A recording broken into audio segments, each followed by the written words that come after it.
Hi guys, welcome back to my YouTube channel. My name is Jewel Onuk and welcome to Spooky Wednesday. Hi, if this is the first time seeing me, hi, my name is Jewel Onuk and every Wednesday I post true crime stories or stories like this up on my YouTube channel. So if you like or if you care so much, I would like if you kindly subscribe to my channel, like this video if you care, and comment, drop case suggestions, anything you would want me to talk about, and I would be up to the task. So guys, today's case, we're actually going to talk about the bathtub killer. So before we go into this case, I would like to give some trigger warning. So this case contains themes of sexual assault, rape, and murder. So if you feel that this may be triggering for your mental health, I'll kindly advise that you click out, and I'll see you next week. Come back next week Wednesday. I will see you next week for something that may be lighter for your mental health, hopefully. Today, like I said, we're going to talk about the bathtub killer, and this happened in Arlington, Texas. In 1996, there was an apartment in Texas that was home to two killings, and it took the police several years before the perpetrator was brought to justice. On September 17, 1996, a man named Thang Ku was coming from his workplace to his apartment that he shared with his fiancee, Christine Vu. Is it fiancé or fiance? Like, I used to get confused. So, like, if it's with the guy, is it fiance? Or if it's with the girl, is it fiance? Because, like, I kind of get confused. I don't have the opportunity. I don't have the time to ask Siri. But whatever I say, please don't come to me. Anyways, so he shared his apartment with his fiance or his fiancée, Christine. And when he got home, normally Christine is a third grade teacher. She goes to work earlier than him and she comes back earlier than him. You guys know how school is. So Thang was working a different job from his fiancée, Christine. And this was I don't want to say routine, but this was the routine every week, at least every week. So Christine was the first to go to work and the first to return from work. So every time he came from work, he would use his key and enter into his apartment and everything would go fine. But on this particular day, it was different. So he got to his workplace, he tried opening the door, and when he tried opening the door wasn't opening. He tried several times and his key wasn't working on the door. Like, if looked like the door was locked from inside. He was confused because that had never happened before. His house had a deadbolt on the door, like inside. So he realized and he knew that yes, this door was locked from inside. But like I had said earlier, he actually didn't know why, because this was out of character for Christine. This was something that Christine had never actually done before. Initially, he went downstairs to wait for Christine because he thought that Christine was taking a shower. So when he was downstairs, he just lit a couple of cigarettes and just started smoking. And that's when he realized that he had waited for an ample amount of time. So he decided to go back upstairs again and check on Christine. So when he went back upstairs, he tried opening the door. And when he tried opening the door, it was still the same thing. The door was still locked from inside. He was knocking on the door. He was very confused. So out of sheer curiosity, Thang went to the gym because they stayed in an apartment complex called Pear Tree Apartment. So out of curiosity, he went downstairs to the gym to call the apartment inside. So he tried calling the apartment, that is his own apartment. So when he tried calling the apartment, there was no answer at the other end of the call. And Thang was very confused because, like, this had never happened before. It's not something that he had ever experienced, because even on days where they had misunderstanding, Christine had never for once locked the door from inside or locked him out of the house before. So, like, all this was strange because, again, that morning, like, Christine even kissed him goodbye when he was sleeping and actually fed their dog. So, like, he was very surprised that the door was locked from inside. So this time around, it was around past 5:30, and Thang decided to, go back upstairs for the third time to check the apartment. So when he went upstairs to his apartment, he touched the door, and when he went to the door just opened, And he was very confused because like 2 times he'd been by the door was locked, but this time the door was open, like someone deliberately had left the door open. So he walks inside and he's calling Christine's name, and as he's walking, he walks through the sitting room, the kitchen, and to the bathroom, and this is where he actually found the body of his fiancée in the bathtub, laying face down, and her hands, her legs, and her ankle, they were wrapped in duct tape.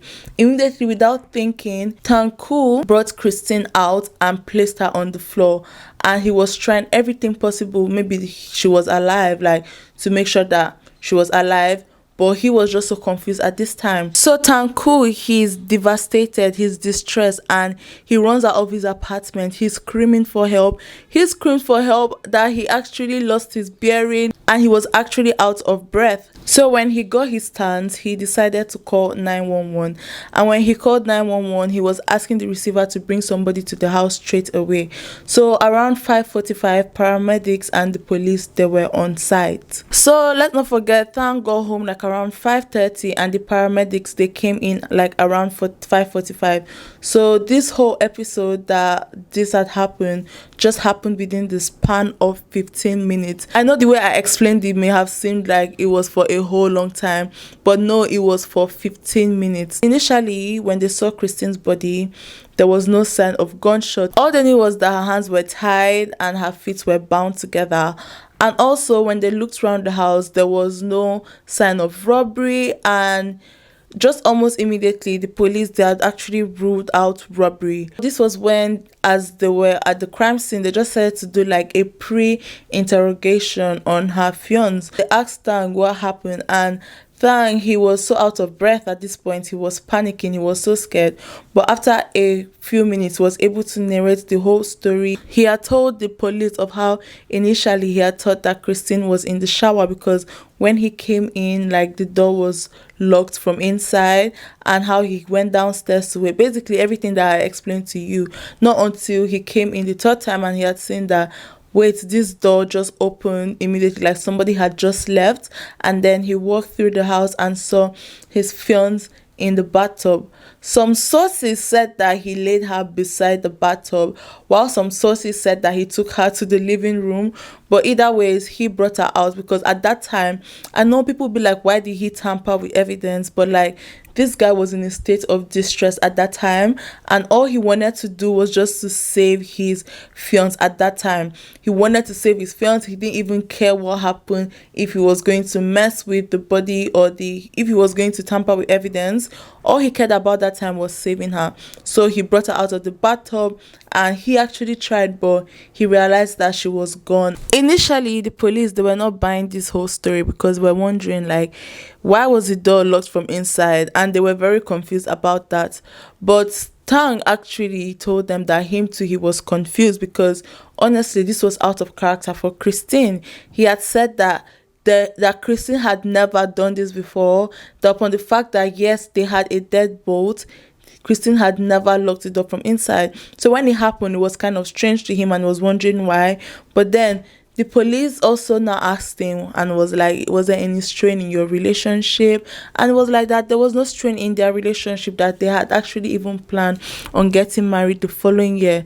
So the police then checked further for like more evidence around the house. They looked further around the whole apartment and they didn't find anything, but they found one thing. They found a fingerprint on the bolt lock in the apartment, and this was the justification that Thang may necessarily have, that okay, yes, he was not the only person in the house, because obviously Thang is in the house, so there will be so much of his fingerprints, but there was a different fingerprint on the deadbolt that did not belong to either Christine or Thang. So the police, they took the sample of the fingerprint and they use this to carry out their own investigation. So as we all know, the police, when it comes to the death of somebody, or like if somebody was suspiciously murdered, the first thing the police, or the first person the police look at, the first people the police look at, are the partners or close family members or close friends of the victim.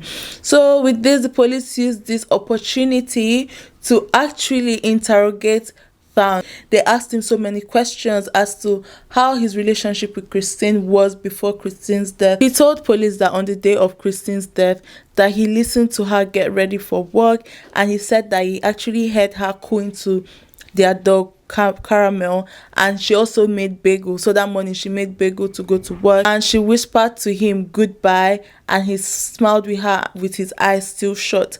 And obviously he said that he didn't know that that would be the last time he would ever see her alive.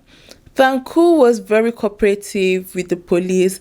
I mean, he gave his fingerprints, he gave his sperm, he did a polygraph test. He did all these things without even having a lawyer, because like he's like, I know I'm so innocent. He had no lawyer present. He gave all these things because he knew that yes, he was innocent of this crime. When the police saw how cooperative Thang Ku was, they decided to ease off their investigation on Thang. But he was still a person of interest, but like at this time he was not their prime suspect, because initially he was their prime suspect. So this was the time they decided to go to Christine's family to tell Christine's family of Christine's death and the investigation and how the interrogation is going so far. So they actually went to her house, her family house, and police told them everything. And the police also told Christine's family that Thang said that there was no strain in their relationship whatsoever, and they had actually planned to marry the following year. When Christine's family heard this, they were very confused, because they were like, Christine never mentioned to us that she was engaged, talk more of getting married the following year. So police, they were quite taken aback, and they were quite surprised by this information from Christine's family.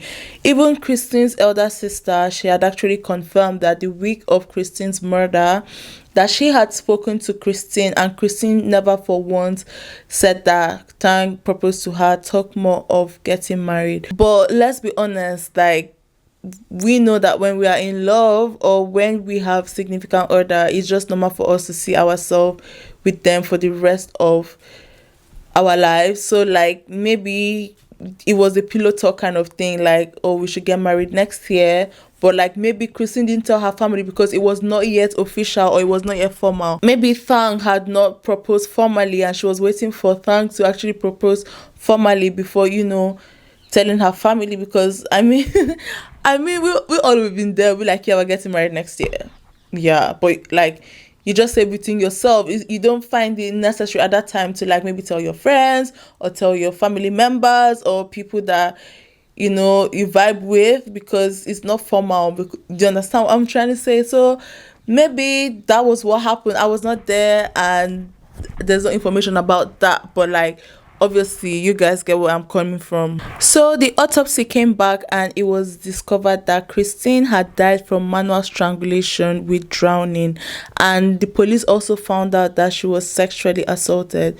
So the good thing was that the person who assaulted her had actually left his DNA in her body, and when the police ran the DNA sample in their database, they had seen that there was no match, and even Thang Ku's sperm Thang Ku's sperm did not match the sperm of the killer. So the police, they did everything they could in this case, and nothing was yielding to any positive results. So the police, they decided to still leave the case open, but obviously like every other case that has not been resolved, the case went cold. Before I move on, I'm just going to say a little bit about Christine and Thang. So Christine, she was said to be a very sweet girl. She was bright, she was a good listener. She was also described as a tomboy. She was born in Vietnam in 1971, and then she moved to the United States when she was 4 years old with her family. She was also the second of 5 children. She was known to be an intelligent girl, and she took the 12th position in her graduating class, like her whole graduating class, not her specific class, like out of everybody in her whole set that was graduating, she took the 12th position. And she was also the 12th in the National Honor Society. She went to Texas Tech University, and that's where she graduated from. So when she graduated from Texas State University, she began teaching 3rd grade students at Merton Elementary Primary School, and here she was known to have an encouraging and calming lifestyle. Her children, they loved her so much that when she died, they actually planted 2 trees to honor her, which I believe is so beautiful. Her family, they were very traumatized by her death, and it was reported that Christine's sister, like, she actually feared taking a shower because obviously her sister was found in the bathtub. She feared taking a shower, and she wanted to go to University of Texas in Arlington, but because of the death of her sister, she actually withdrew. She changed her mind from going there. Guys, my housemate is just walking up and down the stairs, and like the footsteps are kind of putting me off. I'm like, why are you walking? It's annoying me. Thang, on the other hand, lived with anger. He fantasized about finding the killer and cutting his arms and legs and then feeding the killer through a tube till he died. So he did an interview with Fourth World Star Telegram magazine, and he said, "I'm not the person Christine knew anymore." So that same year, 4 months apart, on Christmas Eve, December 24th, 2006, around 11 p.m., the authorities, they actually received a call from the same apartment that Christine was murdered in. I don't know if I said it earlier. The name of the apartment was Pear Tree Apartment Complex. And the police were informed that a lady named Wendy Prescott was found dead in her apartment. Police and paramedics, they made their way immediately to the apartment, and they realized that the scene that they had just witnessed was just a relief of what they had seen 4 months ago with Christine. So when they got into the apartment, they found that Wendy was found naked in her bathtub, and her legs and her arms were bound together just like Christine's were bound together. So at this point, the police had come to the resolution that either the perpetrator had actually lived in the apartment, or they knew someone that lived in the apartment, or they just knew their way around the apartment. But at this point, police could not point out anyone who would have done this. The people who found Wendy Prescott were her uncle and her aunt. So her uncle and her aunt, they became worried when Wendy did not show up for a shopping trip that they had planned with her sister. And this was so out of character for Wendy. Because this was out of character for Wendy, they decided to pay Wendy a visit. So her uncle and her aunt, they drove to her elder sister's house to get Wendy's spare key. You guys can just see how much these people cared. Like, her uncle and her auntie, like, first of all, this was so out of character, and they did not just let it slide. They took upon themselves to drive to her sister's place to get her spare key to go to her house. But when they got to her house, they were very surprised because the door to the house, just like how Thang Ku had seen the door like kind of slightly open, like when he touched it, it was very easy. Like, her auntie and her uncle, they didn't even have to use the key to the apartment. As they were trying to, like, open the door just opened by itself, and they were very surprised. And that was when they walked into the house, and then they found her naked body in the bathtub. And this was when they actually called the police. So the police started their investigation, and they decided to investigate the background of Wendy. Wendy was a teacher, and she also had similar characteristics with Christine. And the police, they came to the conclusion that the two killings came from the same person, and the killer had a specific victim profile. Also, another thing that you guys should note is that Wendy and Christine, they did not know each other. So Wendy had moved into the apartment after Christine had died. One source said that Wendy knew about the murder before she moved into the apartment, so she just wanted to let the whole case die down before she actually moved in because she was scared. Also, everyone in Pear Tree Apartments, when this had actually happened, they started panicking. People started moving out of the apartment, and this time it was Christmas Eve, so it just made the investigation very hard for the investigators and the detective, because Christmas Eve, most times people are not in their house, they are with family. So the police was just very confused at the time, because they're like, the killer may have been among the people who would have gone to stay with their family. So at this point, police, they just found it hard at this time to do a very satisfying investigation. So on Boxing Day, the 26th of December, the police, they were still interviewing people, and this was when they called Wendy's sister. Guys, let me not just even say, like, this is so sad, because, like, imagine receiving this on Christmas Eve, when you're expecting to, have fun on Christmas Day, and Christmas Day serve you to be so joyous, you're just crying.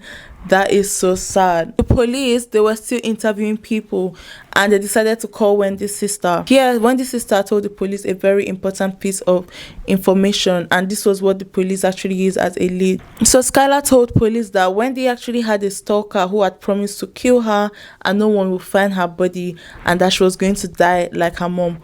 Unfortunately, in 1977, Wendy's mom was murdered and her killer has never been found. The police did everything possible, but the case is still open, but obviously the case is cold at this point. So Wendy's mother, who was known as Wendy Prescott, she was murdered in Fort Worth, Texas, on June 4th, 1977, and she was found in Sycamore Park, beaten with a heavy knife like a machete and strangled to death. So she left behind 3 children, including her youngest daughter, Wendy. So Wendy was her youngest daughter, and at the time that Wendy's mother had died, Wendy was just 3 years old. Police, they had a suspect in this case, but it never came to fruition. Wendy, when she was younger, she actually remembered seeing police car lights at her house, and this really, even though she was 3 at that time, this really affected her till like when she even grew up, that she had even gone through counseling to process the loss, and then her stalker, who promised to kill her, just made everything worse because she lived in fear of a nameless murderer who would someday kill her as well. This is such a very sad case. The police, they followed up on this lead, and they found out that back in May that Wendy had made a harassment report, and this report, as usual, it wasn't followed up. So police then went out to the team that had filed the report and asked, like, why wasn't this case like followed up? And the team had said that the report was vague and they didn't see anything that would make them follow the case up. So they thought that the case was vague and non-threatening. The police came out to say that they didn't think that this stalker had anything to do with the death of Wendy. Finally, an autopsy came, and they actually found out that Wendy had died. Like I said earlier, Wendy had died in the exact way that Christine had died. And again, she was sexually assaulted by the murderer. She was strangled and she was submerged in bath water. And like I said, she was raped and sexually assaulted. So they got the DNA of the rapist and they sent it for analysis, but there was no match in the database. The police, they tried everything they could to find this killer, but nothing came forth. And again, the match of the DNA found in Wendy's body also matched that found in Christine's body. So this just made police realize that yes, there's just one killer in this case. Everything that has done between these 2 people in the same apartment was done by one person. It just made the work for the police less stressful, because at this time they won't have to be looking for 2 people. They just knew that, okay, yes, it was just one person. So Wendy, she had no visible external injuries and there was no sign of struggle. Police wondered if she knew the killer or if she actually forgot to lock the door. So the only witness was a neighbor, and this neighbor said that he heard thumping around the house for about 30 minutes before she was found. So possibly that was when she was getting killed, and possibly maybe her uncle and her aunt may have even passed the killer as they were making their way to Wendy's apartment. So side note, according to the issue for women's policy research, Black people are most likely to be killed 2.5 times more than white women, and 3 out of 4 cases are unsolved. 9 out of 10 of these killings know their killer. Another side note, 3 out of 4 sexual cases are not reported, especially in the USA. At this time, all the police thought to do was just to hope that they find the perpetrator. The police were actually very keen on, finding who the killer was, and they were very sure that the killer lived in the apartment or still lives in the apartment or just knew his way around the apartment.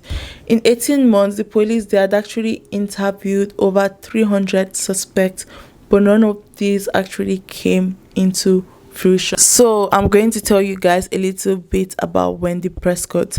So Wendy, she was known to be warm, she was known to be exuberant, she was known to be the ringleader of her family. She loved reading, she loved shopping, she loved acting. She actually had aspirations to be on Broadway, but she had actually passed on that dream and had an acceptance to Grambling State University.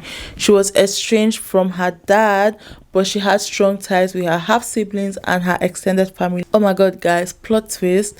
They had actually advised Wendy not to live on her own, not to move, because they had felt that she was too friendly, too trusting, and too fragile.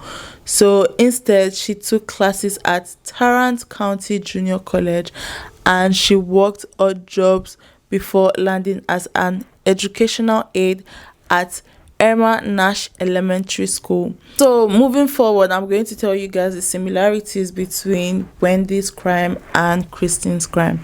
So first of all, we'll talk about demographics. So when it came to demographics, talk about location, the age, the gender, and the occupation. So they were both in their 20s. The location was Pear Tree Apartment, and they both were teachers, and the occupation, and they were both women. Also, we'll go that they had no signs of forced entry, no burglary, or no ransacking in their apartment.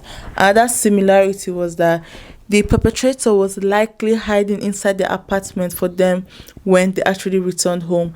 And the thing is that police actually think that he knew the routines of his victims, because he knew the exact time they would be around, and also the method that was found. The autopsy shows that they died of manual strangulation in a partially filled bathtub, and they were naked, and they were also bound with duct tape. Investigators also found the same fingerprints at both crime scenes. On February 23rd, 1999, there was a call that had come through to 911 from a girl who studied in University of Texas, Arlington. Her name was Chima Benson. So this call came from a sorority house on that campus. So she had narrated to police that she was sexually assaulted, and she had actually managed to escape the person who sexually assaulted her. So despite her being out of breath and being sexually assaulted, she actually still managed to give the police a very detailed description of the attacker. So she told the police that she had actually bitten the genitals of this man, and that she had actually left a mark on the genitals of this man. When she narrated this to the police was like, okay, this is somewhat an evidence that we can actually use to follow up on this case. So Chima, she actually described the man to the police. She said that he looked between 22 to 24 years, and he was from an African American descent. She also said that he was a larger built and was between 5'8" to 5'10" in height.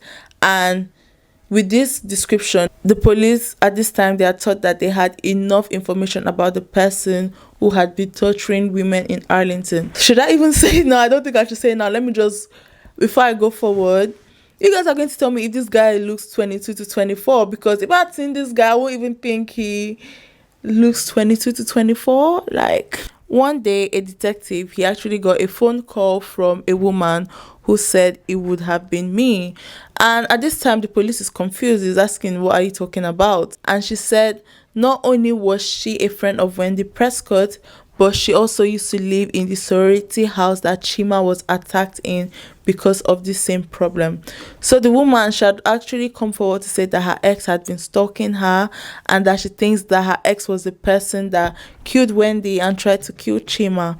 So the police actually followed up on this lead, but unfortunately at this time the lead did not go anywhere, because I think her ex had a strong alibi. So the police quickly ruled him out, and they were like, this is not who we are looking for. The DNA was taken from Chima's body because she was sexually assaulted, and the police, they actually did DNA comparison, and they found out that this DNA was the same with Christine and was the same with Wendy. So the police at this point knew that yes, it was the same person that was committing this crime. So the police now knew that who they were searching for was a black man who possibly had a wounded genital. With this information, they actually visited old unsolved cases to find any suspect, because now they have like a clue, so they actually had to visit old unsolved cases which they've had suspects in the past. There was no suspect on those unsolved cases, and none of them matched this description of the suspected killer. The police, no doubt, they actually worked tirelessly on this case.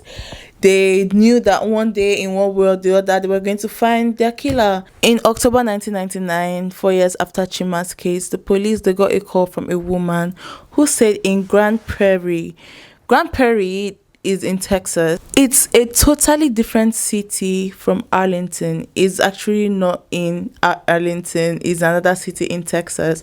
And let's not forget that this case has actually been happening in Arlington all along. But now it's in Grand Prairie. And at this time, Grand Prairie is in like around the southeast of Texas.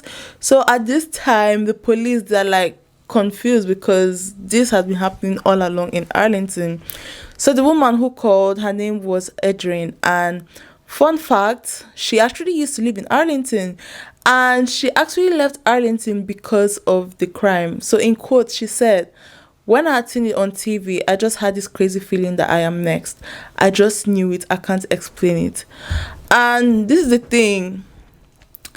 Me, when I think of something, mostly the bad things, they actually come to pass. That's why I always say I'm actually always scared of my thoughts. Even the good things to come to pass. When I think of things, they come to pass. My dreams don't come to pass. I think my dreams only come to pass like this time my dream come to pass never up to 5 times. But apart from that, like when I think of something, they actually come to pass, which can be scary. So like when she was like, rah, oh my God. So that's why I'm always very careful of my thoughts. She left Arlington because she was scared that this was going to happen to her. She left to another city in Texas, Grand Prairie. And when she went there, this is so wild. She said that she woke up to somebody breathing on her. Imagine laying down to sleep and you wake up to someone's breath on your face. Oh my God, that is very disgusting. I don't know. I would never tolerate that. I do not even care, even if you're my lover, whoever you are. I will not tolerate you breathing on me. I don't like hearing people breathe. I don't like hearing people... I don't like hearing people breathe. I don't like hearing people eat. That's why if I watch your mukbang, that means you're really, really good. Because, like, I'm like, nah. My body is even, like, creeping. Nah, I can't. So, God, can you guys just imagine her waking up to seeing someone breathing on her? Can you guys just imagine? Oh my days. This time, I forgot to mention, at this time she was actually pregnant, and she told the police that she was also sexually assaulted. She said that the attacker actually told her that he doesn't want to do this, but the devil keeps making him do this, and that she's not like the others. And she said that as this man was doing all this, that she was praying to God, and she was telling God, God, please let this man spare my life. And I guess the God that she worships actually listened to her, because he actually spared her life. And she also said that as the guy was going, that she actually had the nerve.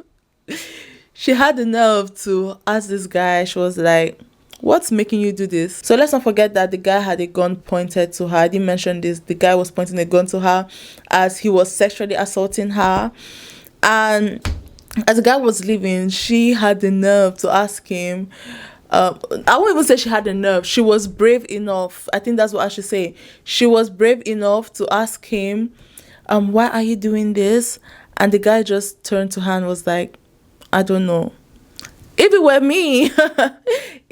me, I would just stay down and just keep quiet till he walks out. I would not even like want to ask him any questions, because I don't want him to like lose his shit and shoot me. That's just me. Anyways, he was like that he doesn't know, and he said that he was just angry at the world, and he just walked away. So after this, she calls the police, and the police gets the DNA from her body. So comparison shows that it was the same DNA with Chima, same DNA with Christine, same DNA with Wendy Prescott.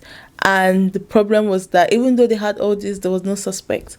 And again, like this was a whole tension in Texas, because now he's spreading from Arlington, and now he's in Grand Prairie. So like, who knows? He could be anywhere. Like, it could be like a national thing in the USA in no time. So the police at this time, they were so confused. She also told the police that the perpetrator had a noticeable knot on his penis and he was not circumcised. She said that he wore a stocking and he was described as a black man in his 20s or his 30s with light to medium skin tone, and that he was between 5'9" and 6 inches. So she also told the police that he was weighing around 180 to 210 pounds, and she said that he had a protruding stomach, he had a close-cut hair, he had no facial hair, and he had a musty, dirty, oily odor. Ew. Anyways, she also said that the gun that he used was a handgun that was brandished Sylvia, guys, I'm back to mispronouncing words. She also said that he had a brandished Silva.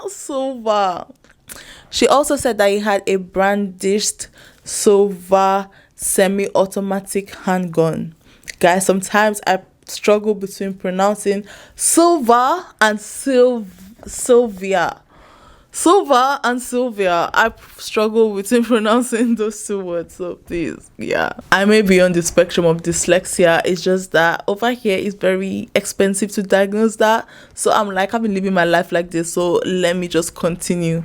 Anyways, he called the grandparent victim by her first name. That means he knew her.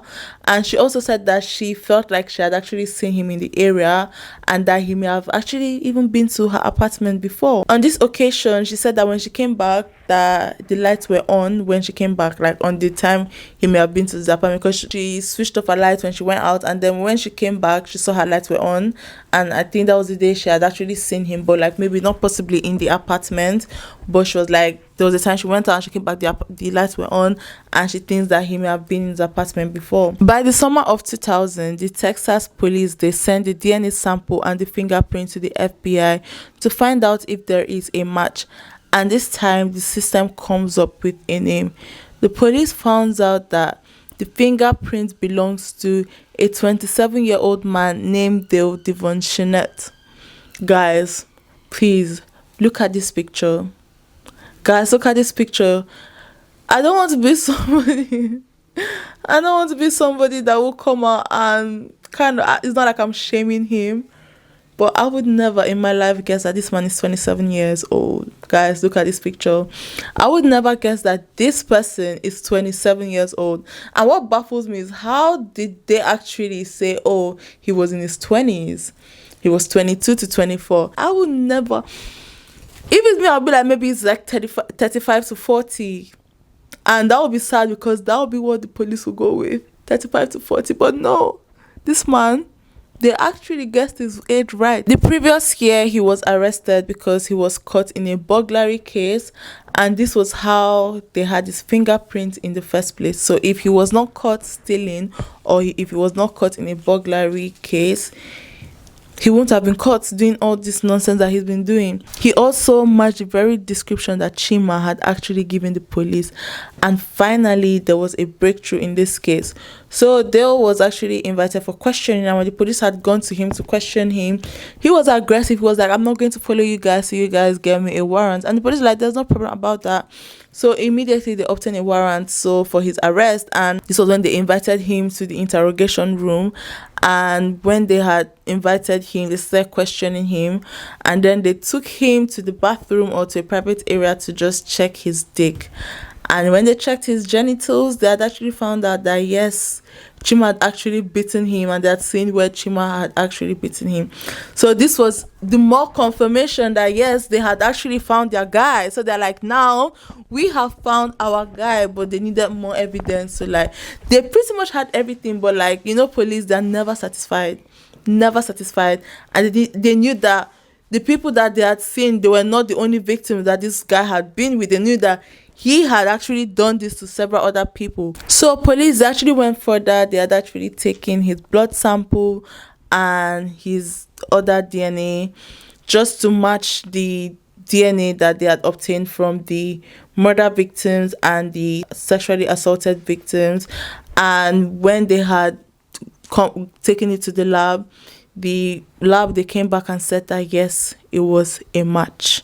And you guys should know one thing: DNA don't lie. DNA, it don't lie. I'm going to tell you guys a little bit about Devon. So Devon, he actually grew up in northern Louisiana.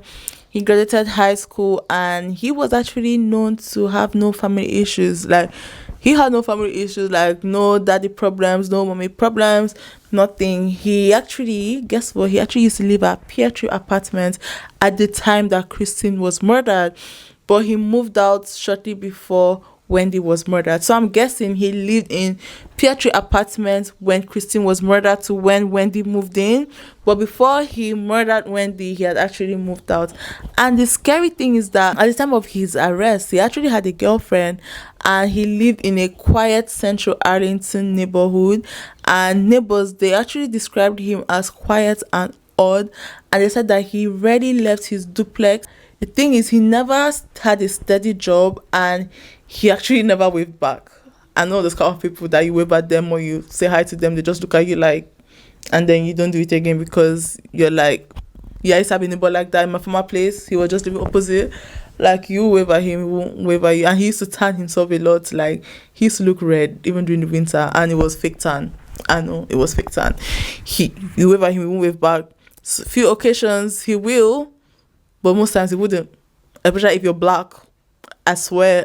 Sacha used to do just to spite him. Anyways, let's go on. Somebody actually came out to say that his pit bull, he had a pit bull dog, and his pit bull killed another dog. So in September 2000, Devon, he was arrested and he was charged with capital murder.